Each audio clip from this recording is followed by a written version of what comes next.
ਵਾਹਿਗੁਰੂ ਜੀ ਕਾ ਖਾਲਸਾ ਵਾਹਿਗੁਰੂ ਜੀ ਕੀ ਫਤਿਹ। ਅੰਕਲ ਜੀ ਤੁਹਾਡਾ ਨਾਮ? मेरा नाम सतनाम सिंह बहरू है। ਪਹਿਲਾਂ ਤਾਂ ਮੈਂ ਅੰਕਲ ਜੀ ਨਹੀਂ ਬੋਲਾਂਗਾ, ਦਾਦਾ ਜੀ ਬੋਲਾਂਗਾ। ਇੱਦਾਂ ਲੱਗਦਾ ਕਿ ਅਜੀਬ ਜਿਹਾ ਥੋੜਾ ਜਿਹਾ ਫੀਲ ਹੁੰਦਾ ਮਨ ਦੇ ਵਿੱਚ। ਦਾਦਾ ਜੀ ਅੱਜ ਤੁਸੀਂ ਇੱਥੇ ਆਏ ਹੋ ਸੰਘਰਸ਼ ਦੇ ਵਿੱਚ, ਕਿੰਨਾ ਚਿਰ ਹੋ ਗਿਆ ਤੁਹਾਨੂੰ? मैं सतनाम सिंह बहरू हाँ, इंडियन फार्मेज एसोसीएशन का प्रेजिडेंट हाँ आर इंडिया का। मैं संयुक्त किसान मोर्चे का मैंबर हाँ, जो 40 मैंबर किसान अंदोलन ਨੂੰ ਚਲਾ ਰਹੇ ਨੇ, ਅਗਵਾਈ ਕਰ ਰਹੇ ਨੇ ਲੱਖਾਂ ਕਿਸਾਨਾਂ ਦੀ, ਦੇਸ਼ ਦੇ ਕਿਸਾਨਾਂ ਦੀ। ਅਸੀਂ ਇਹ 26 ਨਵੰਬਰ ਤੋਂ ਸ਼ੁਰੂ ਕੀਤਾ ਸੀ ਅੰਦੋਲਨ। ਪਹਿਲਾਂ 2 ਮਹੀਨੇ ਪੰਜਾਬ ਵਿੱਚ ਰਹੇ, ਫਿਰ 26 ਨਵੰਬਰ ਨੂੰ ਅਸੀਂ ਦਿੱਲੀ ਭਾਰਤ ਸਰਕਾਰ ਨਾਲ ਸਾਡੇ ਮਸਲੇ ਸਨ, ਕਿਉਂਕਿ ਜਦੋਂ ਕਰੋਨਾ ਮਹਾਂਮਾਰੀ ਪੂਰੀ ਦੁਨੀਆ ਵਿੱਚ ਭਾਰਤ ਵਿੱਚ ਫੈਲੀ ਸੀ ਅਤੇ 6 ਜੂਨ ਨੂੰ ਨਰਿੰਦਰ ਮੋਦੀ ਨੇ ਉਹਨਾਂ ਹਾਲਾਤਾਂ ਦਾ ਨਜਾਇਜ਼ ਫਾਇਦਾ ਉਠਾਉਂਦਿਆਂ ਹੋਇਆ 3 ਐਸੇ ਆਰਡੀਨੈਂਸ ਲਿਆਂਦੇ ਜਿਹੜੇ ਖੇਤੀ ਨੂੰ, ਦੇਸ਼ ਦੇ ਸਾਰੇ ਆਰਥਿਕ ਸਿਸਟਮ ਨੂੰ ਤਬਾਹ ਕਰਨ ਵਾਲੇ ਸੀ ਅਤੇ ਦੇਸ਼ ਦੇ ਕਿਸਾਨਾਂ 'ਚ ਬਹੁਤ ਇਹਦਾ ਗੁੱਸਾ ਸੀ। ਅਤੇ ਅਸੀਂ ਪੰਜਾਬ ਤੋਂ ਪਹਿਲ ਕੀਤੀ। ਪੰਜਾਬ ਵਿੱਚ ਪਹਿਲੋਂ ਸਾਰੀਆਂ ਕਿਸਾਨ ਜਥੇਬੰਦੀਆਂ 32 ਇਕੱਠੀਆਂ ਹੋਈਆਂ। ਅਸੀਂ 2 ਮਹੀਨੇ ਲੋਕਾਂ ਨੂੰ ਜਾਗਰੂਕ ਕੀਤਾ ਵੀ ਇਹ ਲੋਕਾਂ ਦੇ, ਕਿਸਾਨਾਂ ਦੇ ਵਿਸ਼ੇਸ਼ ਕਰਕੇ ਮੌਤ ਦੇ ਵਾਰੰਟ ਨੇ, ਇਹ ਕਾਨੂੰਨ ਕਾਲੇ ਨਹੀਂ, ਇਹ ਮੌਤ ਦੇ ਵਾਰੰਟ ਨੇ। ਜਦੋਂ ਲੋਕ ਤਿਆਰ ਹੋ ਕੇ, ਲੋਕਾਂ ਨੂੰ ਸਮਝ ਆ ਗਈ ਵਾਕਈ ਜੇ ਹੁਣ ਅਸੀਂ ਜਾਗੇ ਨਾ, ਸੰਘਰਸ਼ ਨਾ ਕੀਤਾ, ਅੰਦੋਲਨ ਨਾ ਕੀਤਾ, ਦਿੱਲੀ ਨੂੰ ਘੇਰਾ ਨਾ ਪਾਇਆ ਤਾਂ ਆਉਣ ਵਾਲੀਆਂ ਪੀੜ੍ਹੀਆਂ ਸਾਨੂੰ ਮਾਫ ਨਹੀਂ ਕਰਨਗੀਆਂ।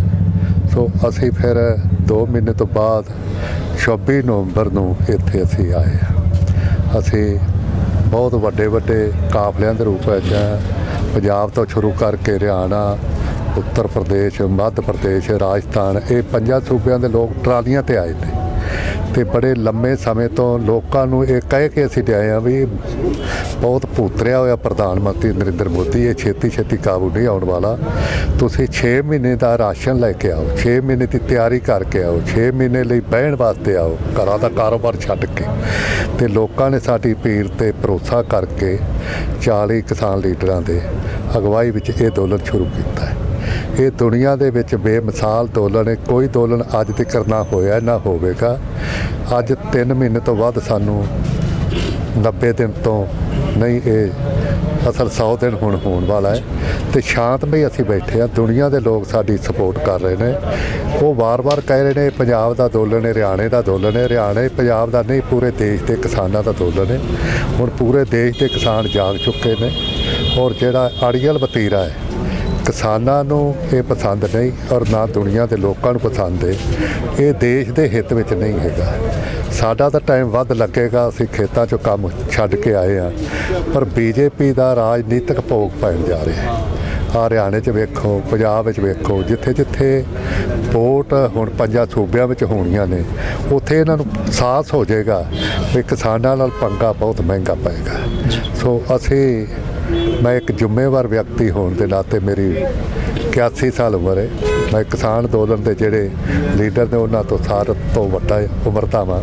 40 ਸਾਲ ਦਾ ਮੇਰਾ ਤਜਰਬਾ ਹੈ ਅਤੇ ਇਸ ਕਿਸਾਨ ਅੰਦੋਲਨ ਨੇ ਕਿਸਾਨਾਂ ਦਾ ਸਵਾਇਮਾਨ ਦੁਨੀਆ ਦੇ ਵਿੱਚ ਬਹੁਤ ਵੱਡਾ ਉਭਾਰ ਕੇ ਲਿਆਂਦਾ ਹੈ। ਵੀ ਕਿਸਾਨ ਐਸੇ ਜਿਨ੍ਹਾਂ ਨੂੰ ਅਨਪੜ੍ਹ ਸੱਦਿਆ ਜਾਂਦਾ ਹੈ, ਪੇਂਡੂ ਗੁਆਰ ਸੱਦਿਆ ਜਾਂਦਾ ਹੈ, ਐਡੀ ਸਮਝ ਰੱਖਦੇ ਨੇ। ਇੰਨਾ ਸ਼ਾਂਤਮਈ ਅੰਦੋਲਨ ਕਦੇ ਨਾ ਹੋਇਆ ਨਾ ਹੋਵੇਗਾ। ਸੋ ਅਸੀਂ ਬੜੇ ਵਿਸ਼ਵਾਸ ਨਾਲ, ਬੜੀ ਦ੍ਰਿੜਤਾ ਨਾਲ, ਹੁਣ ਤੁਸੀਂ 3-4 ਦਿਨ ਤੋਂ ਵੇਖਿਆ ਆਹ ਨਵੇਂ ਘਰ ਪੈਣੇ ਸ਼ੁਰੂ ਹੋ ਗਏ। ਉਹ ਇੰਨਾ ਇਰਾਦਾ ਪੱਕਾ ਲੈ ਕੇ ਆਏ ਨੇ, ਭਾਵੇਂ ਸਾਨੂੰ ਇੱਥੇ 6 ਮਹੀਨੇ ਦੀ ਬਜਾਏ ਪੂਰਾ ਸਾਲ ਵੀ ਬਹਿਣਾ ਪਏ, ਜਿੱਤੇ ਤੋਂ ਵਗੈਰੇ ਜਾਂਦੇ ਨਹੀਂ। ਇਹ ਜਿਹੜੇ ਮੌਤ ਦੇ ਵਾਰੰਟ ਨੇ ਇਹ ਖਤਮ ਕਰਾਉਣੇ ਨੇ ਔਰ ਸਾਡੀਆਂ ਮੰਗਾਂ ਤਾਂ ਬਹੁਤ ਨੇ, ਪਰ ਅਸੀਂ 4 ਮੰਗਾਂ ਮੁੱਖ ਲੈ ਕੇ ਆਏ ਹਾਂ। ਜਿਹੜੇ 3 ਕਾਲੇ ਕਾਨੂੰਨ ਨੇ ਇਹਨਾਂ ਨੂੰ ਖਤਮ ਕਰਾਉਣਾ ਔਰ MSC ਦਾ ਪੱਕਾ ਕਾਨੂੰਨ ਪਾਰਲੀਮੈਂਟ 'ਚ ਬਣਵਾਉਣਾ, ਤਾਂ ਕਿ ਪ੍ਰਧਾਨ ਮੰਤਰੀ ਕੋਈ ਆਵੇ ਕੋਈ ਜਾਵੇ ਇਹਦੇ ਨਾਲ ਛੇੜਛਾੜ ਨਾ ਕਰ ਸਕੇ। ਸੋ ਇਹ ਸਾਡਾ ਜਿਹੜਾ ਵਿਸ਼ਵਾਸ ਹੈ, ਸਾਡੀ ਦ੍ਰਿੜਤਾ ਹੈ, ਸਾਡਾ ਇਰਾਦਾ ਹੈ ਦੇਸ਼ ਦੇ ਕਿਸਾਨਾਂ ਦਾ।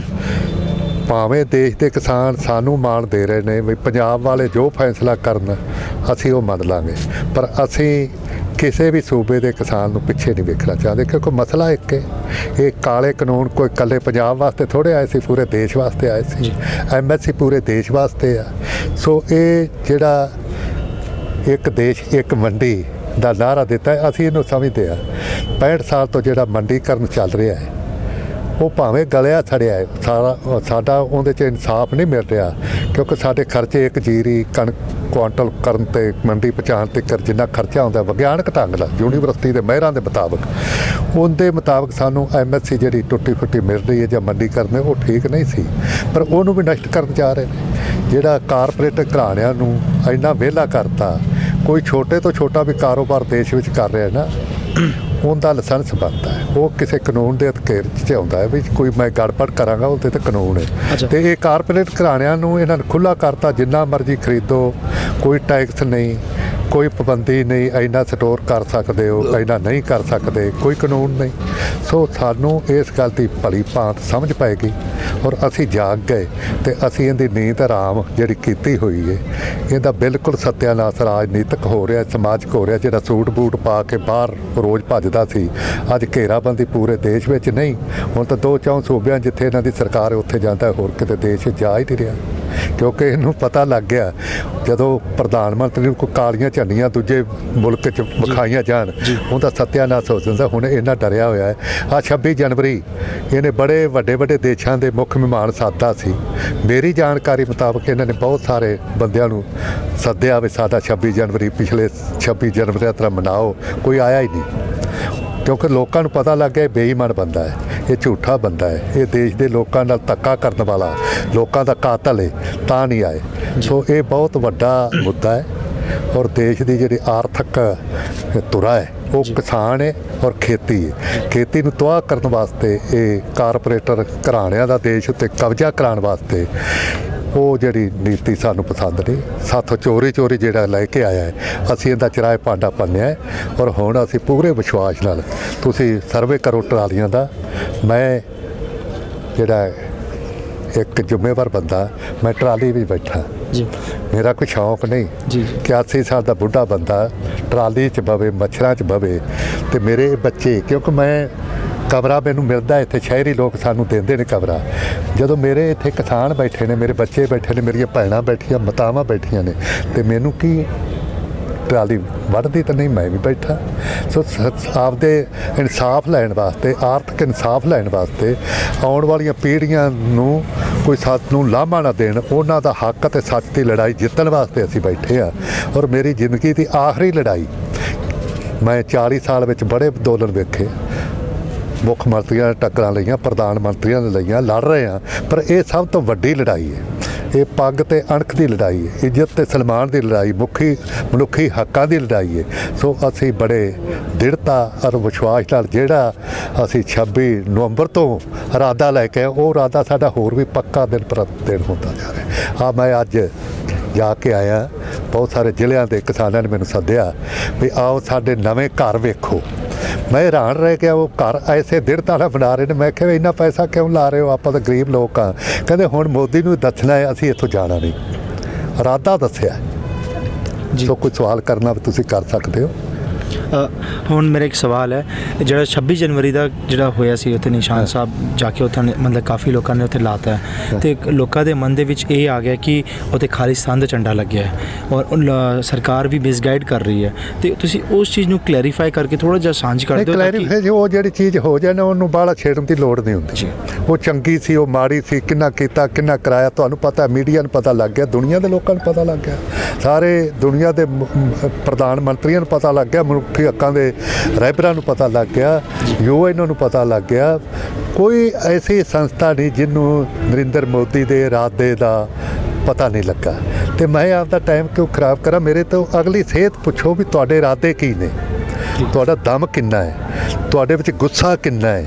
ਅਸੀਂ ਉਧਰ ਚੱਲੀਏ, ਅਸੀਂ ਜਿਹੜੀਆਂ ਬੀਤੀਆਂ ਗੱਲਾਂ ਤਾਂ ਕਰਨ ਦਾ ਕੋਈ ਫਾਇਦਾ ਨਹੀਂ। ਐਕਚੁਅਲੀ ਉੜੀਸਾ ਦੇ ਵਿੱਚ ਮੈਂ ਤਾਂ ਉੜੀਸਾ ਤੋਂ ਆਇਆ ਵਾਂ, ਤੇ ਮੈਂ ਇਹ ਸਾਰਾ ਜਿਹੜੀ ਕਵਰੇਜ ਕਰ ਰਿਹਾ ਮੈਂ ਸਾਰਿਆਂ ਨੂੰ ਇੰਡੀਆ 'ਚ ਦਿਖਾਊਂਗਾ, ਬਟ ਉੜੀਸਾ ਦੇ ਪਰਟੀਕੂਲਰ ਹੁਣ ਮੈਂ ਜਿਹੜੇ ਸਟੇਟ 'ਚ ਮੈਂ ਰਹਿੰਦਾ ਉਸ ਸਟੇਟ ਦਾ ਐਟਲੀਸਟ ਮੈਂ ਰਿਸਪੌਂਸਿਬਿਲਿਟੀ ਲੈਣਾ। ਬਹੁਤ ਵਧੀਆ। ਆਈ ਐਮ ਦਾ ਰਿਪੋਰਟਰ, ਮੈਂ ਰਿਪੋਰਟਰ ਹੈਗਾ ਉਸ ਸਟੇਟ ਦਾ, ਉਸ ਸਿਟੀ, ਉਸ ਜ਼ਿਲ੍ਹੇ ਦਾ, ਤੇ ਮੈਂ ਐਟਲੀਸਟ ਜਿਹੜੇ ਬੰਦੇ ਮਿਸਗਾਈਡ ਹੋਇਆ ਐਟਲੀਸਟ ਉਹਨਾਂ ਨੂੰ ਮੈਂ ਸਮਝਾ ਦਾਂ, ਤਾਂ ਕਿ ਜਿਹੜੀ ਆਉਣ ਵਾਲੀ ਪੀੜ੍ਹੀ ਹੈ ਉਹਨਾਂ ਨੂੰ ਗਲਤ ਮੈਸੇਜ ਨਾ ਜਾਵੇ। ਨਹੀਂ, ਇਹ ਉੜੀਸਾ ਜਾਂ ਸਾਰੇ, ਕਿਉਂਕਿ ਮੇਰੀ ਜਿਹੜੀ ਨੈਸ਼ਨਲ ਜਥੇਬੰਦੀ ਹੈ, ਮੈਂ ਤਾਂ ਕਰਕੇ ਪੂਰੇ ਹਿੰਦੁਸਤਾਨ ਦੀ ਆਵਾਜ਼ ਵਿੱਚ ਰੱਖਦਾ। ਸਾਨੂੰ ਪਹਿਲੋਂ ਐਂ ਲੱਗਦਾ ਸੀ ਵੀ ਸ਼ਾਇਦ ਛੇਤੀ ਲੋਕ ਨਾ ਜਾਗਣ। ਭਾਰਤ ਬਹੁਤ ਵੱਡਾ ਹੈ ਕਿਉਂਕਿ ਸਾਡੇ ਕੋਲ ਸਾਧਨ ਬੜੇ ਸੀਮਤ ਨੇ। ਅਸੀਂ ਕੋਈ ਹਵਾਈ ਜਹਾਜ਼ਾਂ ਦੇ ਦੌਰੇ ਕਰਨ ਵਾਲੇ ਬੰਦੇ ਨਹੀਂ ਹੈਗੇ। ਅਸੀਂ ਟਰਾਲੀਆਂ ਚਲਾਉਣ ਵਾਲੇ ਜਾਂ ਰੇਲ ਗੱਡੀਆਂ ਤੇ ਚੜ੍ਹ ਕੇ ਸਫ਼ਰ ਕਰਨ ਵਾਲੇ, ਟਰੱਕਾਂ ਤੇ ਸਫ਼ਰ ਕਰਨ ਵਾਲੇ ਬੰਦੇ ਆ। ਪਰ ਅੱਜ ਮੀਡੀਆ ਤੁਹਾਡੇ ਰਾਹੀਂ ਪੂਰੇ ਹਿੰਦੁਸਤਾਨ ਦੇ ਕੋਨੇ-ਕੋਨੇ 'ਚ ਪਤਾ ਲੱਗ ਗਿਆ ਵੀ ਅੰਦੋਲਨ ਕੀ ਹੈ, ਸਾਡੀ ਕਿਸਮਤ ਕੀ ਹੈ ਔਰ ਅੰਦੋਲਨ ਕਰਨਾ ਮਜਬੂਰੀ ਕਿਉਂ ਬਣੀ। ਅੱਜ ਉੜੀਸਾ ਹੋਵੇ, ਚਾਹੇ ਆਪਣੇ ਆਂਧਰਾ ਹੋਵੇ, ਕਰਨਾਟਕਾ ਹੋਵੇ, ਰਾਜਸਥਾਨ ਤਾਂ ਨੇੜੇ ਅਸੀਂ ਸਾਰੇ ਬੈਠੇ ਹਾਂ। ਸਾਨੂੰ ਰਿਪੋਰਟਾਂ ਮਿਲ ਰਹੀਆਂ ਨੇ ਉਹ ਦੂਰ ਦੇ ਸੂਬੇ ਨੇ, ਉਹਨਾਂ ਨੇ ਇੱਥੇ ਨੁਮਾਇੰਦੇ ਭੇਜਣੇ ਸ਼ੁਰੂ ਕਰਤੇ। ਸਾਨੂੰ ਵਿਸ਼ਵਾਸ ਦਿਵਾਉਣਾ ਸ਼ੁਰੂ ਕਰ ਦਿੱਤਾ ਪਿਛਲੇ ਹਫ਼ਤੇ ਤੋਂ ਬਈ ਅਸੀਂ ਆ ਗਏ।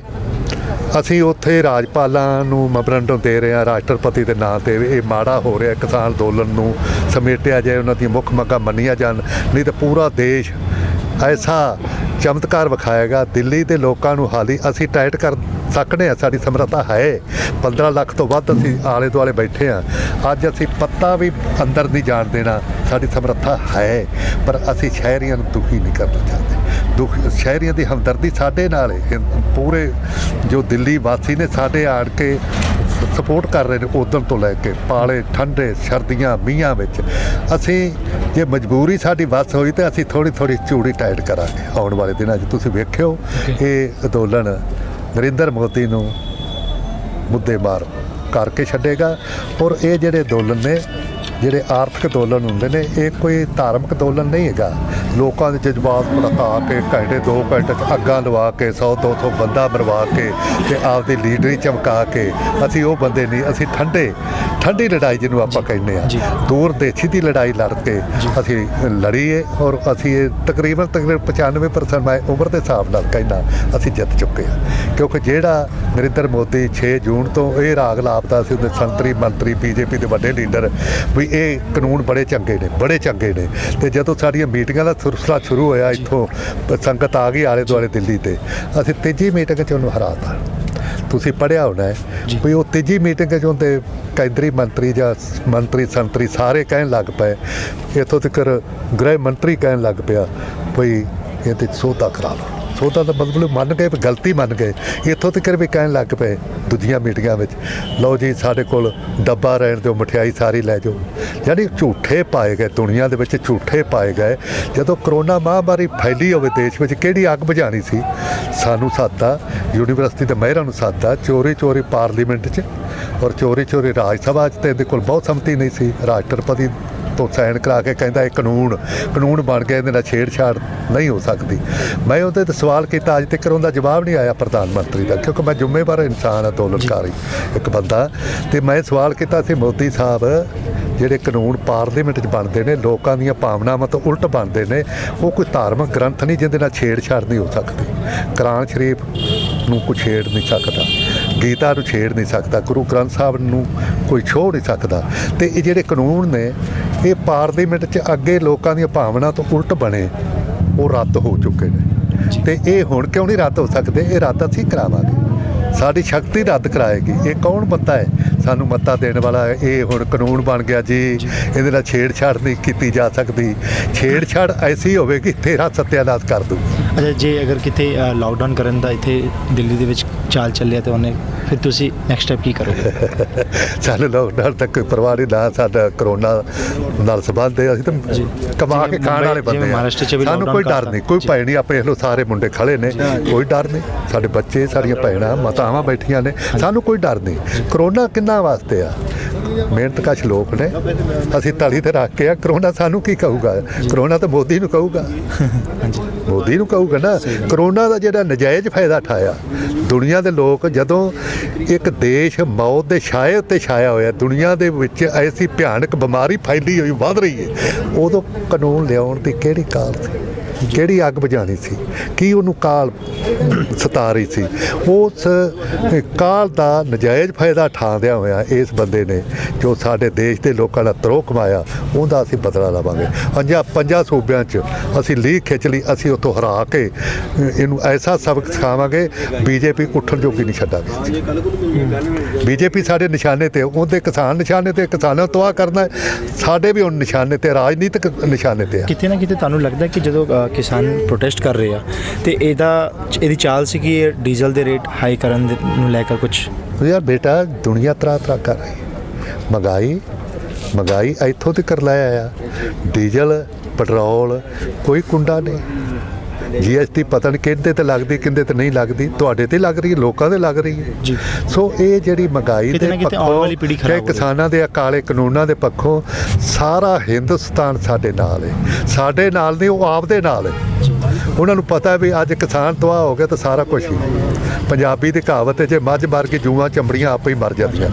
ਸੋ ਇਹ ਲੋਕ ਹੁਣ ਹਿੰਦੁਸਤਾਨ ਦਾ ਬੱਚਾ ਕਿਸੇ ਧਰਮ ਦਾ ਅੰਦੋਲਨ ਨਹੀਂ, ਆਰਥਿਕ ਅੰਦੋਲਨ ਹੈ, ਰੋਟੀ ਦਾ ਮਸਲਾ, ਜ਼ਮੀਨ ਦਾ ਮਸਲਾ ਹੈ। ਅਸੀਂ ਇਹਨੂੰ ਜਿੱਤਣਾ ਹੈ। ਮੈਂ ਤੁਹਾਡੇ ਕੋਲੋਂ ਇੱਕ ਸਵਾਲ ਕਰਾਂਗਾ, ਜਦੋਂ ਤੁਸੀਂ ਇਸ ਸੰਘਰਸ਼ ਦੇ ਵਿੱਚ ਆਏ ਕਿਹੜੇ ਪ੍ਰੋਬਲਮਸ ਤੋਂ ਤੁਸੀਂ ਨਿਕਲੇ ਹੋ? ਮੈਂ ਆਪਣਾ ਪਿੱਛੇ 11ਵੇਂ ਮਹੀਨੇ 26 ਤਰੀਕ ਤੋਂ ਜਿੱਦਣ ਤੋਂ ਆਏ ਹਾਂ ਉਦੋਂ ਤੋਂ ਮੈਂ ਗੁਰਮੇਲ ਸਿੰਘ ਪਿੰਡ ਬੋਸਰ ਕਲਾਂ ਜ਼ਿਲ੍ਹਾ ਪਟਿਆਲਾ, ਉਦੋਂ ਤੋਂ ਅਸੀਂ ਘਰ ਨਹੀਂ ਗਏ। ਪੂਰੇ ਡਟੇ ਹੋਏ ਘਰ ਇਹੀ ਕਹਿ ਗਏ ਅਸੀਂ ਜਿੱਤ ਕੇ ਜਾਵਾਂਗੇ, ਜੋ ਮਰਜ਼ੀ ਹੋਵੇ, ਮੈਂ ਘਰ ਨਹੀਂ ਆਵਾਂਗਾ। ਸਾਨੂੰ ਮੁਸ਼ਕਲਾਂ ਬਹੁਤ ਆਈਆਂ ਨੇ, ਜਿਵੇਂ ਬਾਰਿਸ਼ ਹੋਈ ਹੈ ਪਰ ਅਸੀਂ ਟਰੈਲੀਆਂ ਦੇ ਵਿੱਚ ਪੂਰਾ ਦ੍ਰਿੜਤਾ ਨਾਲ ਕੱਟਿਆ। ਸਾਡੇ ਹੌਸਲੇ ਪੂਰੇ ਬੁਲੰਦ ਸੀ। ਬਾਰਿਸ਼ 4-5 ਦਿਨ ਲਗਾਤਾਰ ਪੈਂਦੀ ਸੀ ਪਰ ਅਸੀਂ ਨਹੀਂ ਡੋਲੇ। ਇਹ ਮਹਾਰਾਜ ਗੁਰੂ ਨਾਨਕ ਦੇਵ ਦਾ ਹੀ ਭਾਣਾ, ਉਹਨੇ ਸਾਨੂੰ ਸ਼ਕਤੀ ਦਿੱਤੀ ਹੈ ਔਰ ਲੋਕਾਂ ਨੂੰ ਮਹਾਰਾਜ ਗੁਰੂ ਨਾਨਕ ਦੇਵ ਜੀ ਨੇ ਇਕੱਠਾ ਕੀਤਾ। ਭਾਂਤ ਦੇ ਲੋਕ ਸਾਡੇ ਜਿਵੇਂ ਇੱਕ ਪਿੰਡ 'ਚ ਇੱਕ ਸ਼ਹਿਰਾਂ ਵਿੱਚ ਵਸੇ ਨੇ, ਸਾਡਾ ਪਿਆਰ ਉਵੇਂ ਵਧਿਆ। ਸਾਡੇ ਹੌਸਲੇ ਪੂਰੇ ਬੁਲੰਦ ਨੇ। ਅਸੀਂ ਇਹ ਜਿੱਤ ਕੇ ਹਵਾਸੀ ਜਾਵਾਂਗੇ, ਹਰ ਹਾਲਤ ਜਾਵਾਂਗੇ, ਘਰ ਨਹੀਂ ਜਾਵਾਂਗੇ। ਸਾਨੂੰ ਜੋ ਮਰਜ਼ੀ ਕੁਰਬਾਨੀ ਵੀ ਦੇਣੀ ਪਵੇ, ਹਰ ਹਾਲਤ ਅਸੀਂ ਕੁਰਬਾਨੀ ਐਸੇ ਨਹੀਂ, ਕੁਰਬਾਨੀ ਲੜ ਕੇ ਦੇਵਾਂਗੇ। ਉਹਦੇ ਨਾਲ ਪੂਰੀ ਬਹਿਸ ਕਰਕੇ ਕੁਰਬਾਨੀ ਦੇਵਾਂਗੇ, ਜਿੱਤ ਕੇ ਮੋਰਚਾ ਜਾਵਾਂਗੇ। ਐਸੀ ਜਦ ਇਹ ਸਾਡੇ ਕਾਲੇ ਕਾਨੂੰਨ ਵਾਪਸ ਨਹੀਂ ਲੈਂਦਾ, ਐਸੀ ਇੱਥੇ ਬਿਲਕੁਲ ਨਹੀਂ ਜਾਵਾਂਗੇ। ਇਸੇ ਤਰ੍ਹਾਂ ਅਸੀਂ ਗੱਲ ਵੀ ਕੀਤੀ ਹਰਿਆਣਾ ਵਾਲਿਆਂ ਦੇ ਨਾਲ ਵੀ, ਪੰਜਾਬ ਵਾਲਿਆਂ ਨਾਲ ਵੀ ਗੱਲ ਹੋ ਗਈ ਹੈ। ਰਾਤ ਦਾ ਟਾਈਮ ਹੁਣ ਕਾਫੀ ਲੇਟ ਹੋ ਗਿਆ, 8-9 ਵੱਜ ਗਏ ਹੈ। ਹੁਣ ਇਹਨਾਂ ਦਾ ਸੌਣ ਦਾ ਸਮੇਂ ਹੋ ਗਿਆ। ਹੁਣ ਅਸੀਂ ਰਾਤ ਨੂੰ ਸ਼ੂਟ ਕਰਾਂਗੇ ਕਿ ਇੱਥੇ ਦਾ ਮਾਹੌਲ ਕਿਵੇਂ ਇਹ ਰਾਤ ਨੂੰ ਸੋ ਰਿਹਾ, ਕਿਵੇਂ ਕਿ ਉਹਨਾਂ ਦਾ ਸਿਸਟਮ ਆ, ਕਿਵੇਂ ਸੌਂਦੇ ਆ, ਇਹਨਾਂ ਦਾ ਟੈਂਟ ਦਾ ਸਿਸਟਮ ਸਾਨੂੰ ਸਾਰਿਆਂ ਨੂੰ ਦਿਖਾਵਾਂਗੇ। ਸਾਡੀ ਕੋਠੀ ਦਿਖਾਓ। ਪਿੱਛੇ ਤੁਸੀਂ ਦੇਖ 3.5 ਲੱਖ ਤੁਸੀਂ ਪਿੱਛੇ ਦੇਖ ਸਕਦੇ ਹੋ। ਇਹ ਕਹਿ ਰਹੇ ਕਿ 3.5 ਲੱਖ ਦੀ ਕੋਠੀ ਹੈ। ਹੁਣ ਲੱਗਦਾ ਕਿ ਬਿੱਲ ਜਦੋਂ ਤੁਹਾਡੇ ਹੱਕ ਕਿਸਾਨਾਂ ਦੇ ਹੱਕ 'ਤੇ ਆਊਗਾ ਤਾਂ ਕਰੋੜਾਂ ਦੇ ਹੋ ਜਾਊਗੀ। ਹਾਂਜੀ ਆ ਸਾਡੇ ਟੇਬਲ ਕੁਰਸੀਆਂ, ਉਧਰ ਸਬਜ਼ੀਆਂ ਲੱਗੀਆਂ ਨੇ ਜੀ। ਆ ਵੇਖੋ ਇੱਧਰ ਕਾਕਾ ਜੀ, ਸਾਡੀ ਫਸਲ ਤਿਆਰ ਹੋਈ ਆ। ਆਜਾ